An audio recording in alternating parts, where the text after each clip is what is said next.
जिन students को ये basic proportional theorem board पे ठीक तरह ना समझ आई हो या उनको वो ठीक तरह ना नोट कर पाए हो तो यहाँ से आप नोट भी कर लेना और मैं एक बार इसको एक्सप्लेन भी कर देता हूँ। देखो, बेसिक प्रोपोर्शनल थ्योरम की पहले ये जो स्टेटमेंट है ये क्या है। If a line is drawn parallel to one side of triangle to intersect other two sides in the same in the distinct point. जैसे मान लिया ये ट्रायंगल ए बी सी थी, इसमें एक लाइन डी ई जो बी सी के parallel draw की गई, तो ये बाकी दो साइड जो हैं ए बी और ए सी इनको डिस्टिंक्ट पॉइंट पर इंटरसेक्ट करती हैं, जैसे डी पर और ई पर। अब इसके ट्रायंगल के ये पार्ट्स होते हैं, सॉरी इसके थ्योरम के 5 पार्ट्स होते हैं। Statement, given, to prove, construction, proof. तो अब ये स्टेटमेंट आपको मोस्टली दी होगी, तो आपको इसका जो बाकी पार्ट्स करने हैं।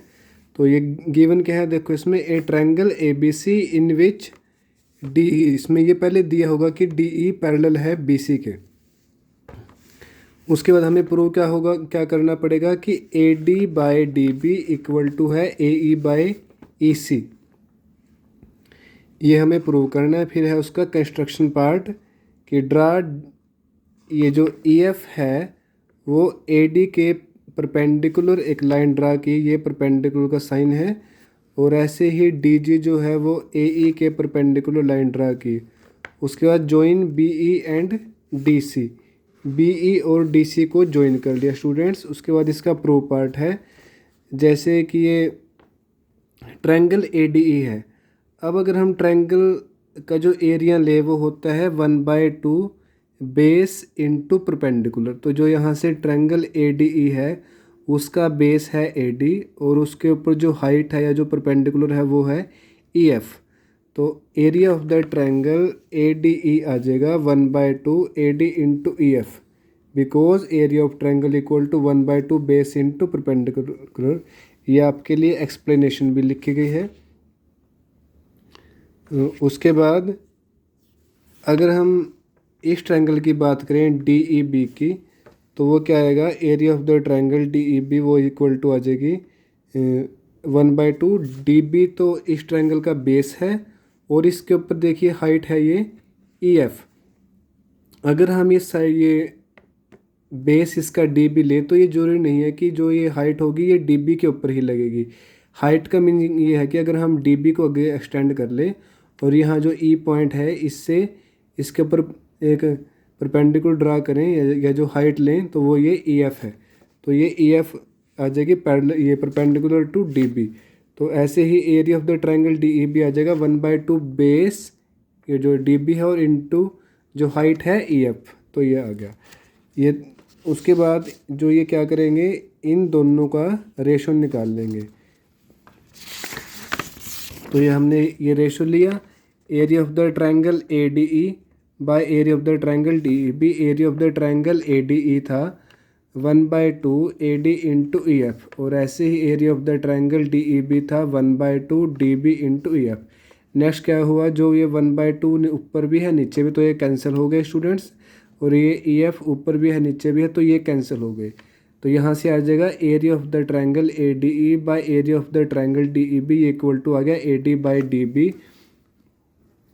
आल्सो अगर देखिए स्टूडेंट्स, हम लास्ट पेज की बात करें, अगर हम यहाँ से देखें area of the triangle A D ई, तो पहले तो हमने उसका बेस लिया था ए डी। अगर हम अब उसका बेस ले लें A D triangle A D ई का, तो अगर बेस ए ई लें तो उसके बाद उसके ऊपर जो हाइट है वो है डी जी।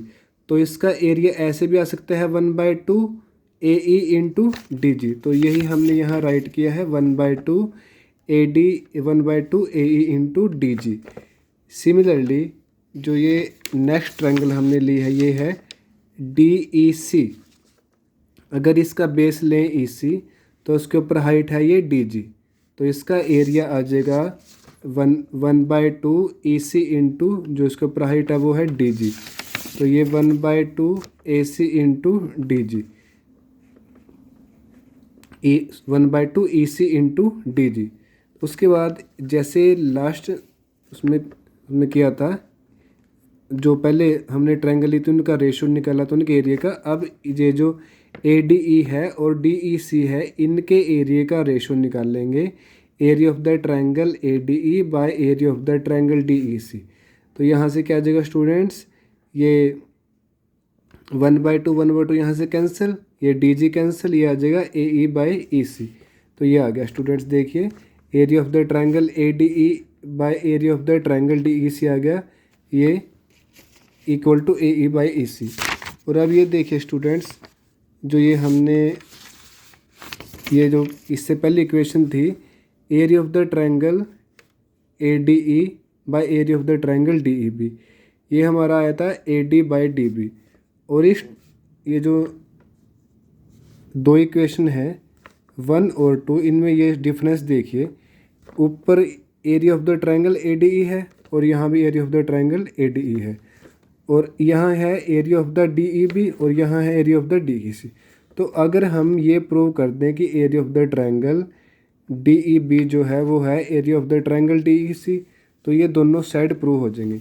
तो उसके लिए देखिए क्या रूल है स्टूडेंट्स, 9th क्लास में एक जो थ्योरम है वो है कि triangle on the same base, ये ऑन है स्टूडेंट्स, कभी कोई एन मान ले इसको, the triangles on the same base and between the same parallel are equal in area, कि जो ट्रायंगल सेम बेस पर होती हैं और बिटवीन द सेम पैरेलल हो तो उनका एरिया इक्वल होता है। तो area of the triangle DEB equal to आ जाएगा area of the triangle DEC, कि जो ट्रायंगल जो ये हमने ये ली थी, ये देखिए स्टूडेंट्स, ये जो DEB और जो ये DEC है ये सेम बेस पर हैं। DE इनका बेस है, DE का भी बेस DE है और DEC का भी बेस DE है, और इनका पैरेलल जो बिटवीन दी सेम पैरेलल है स्टूडेंट्स DE और BC, क्योंकि ये दिया है कि ये पैरेलल है, तो ये between on the same base and between the same parallel है।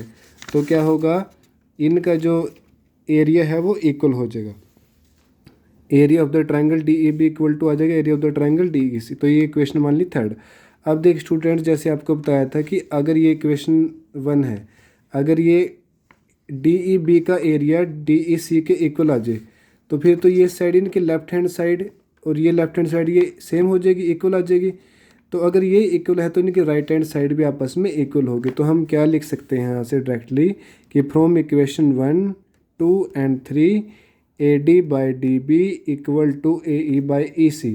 तो ये स्टूडेंट्स, ये बेसिक प्रोपोर्शनलिटी थ्योरम प्रूव हो चुकी है और इसी के बेस पर आगे आपके क्वेश्चन हैं। तो इस थ्योरम को अच्छी तरह से कर लेना। जिन स्टूडेंट्स को बोर्ड से ना समझ में आया हो वो यहाँ से उसको नोट भी कर सकते हैं और एक और बार यहाँ से अच्छी तरह देख भी सकते हैं, उस थ्योरम को अंडरस्टैंड भी कर सकते हैं।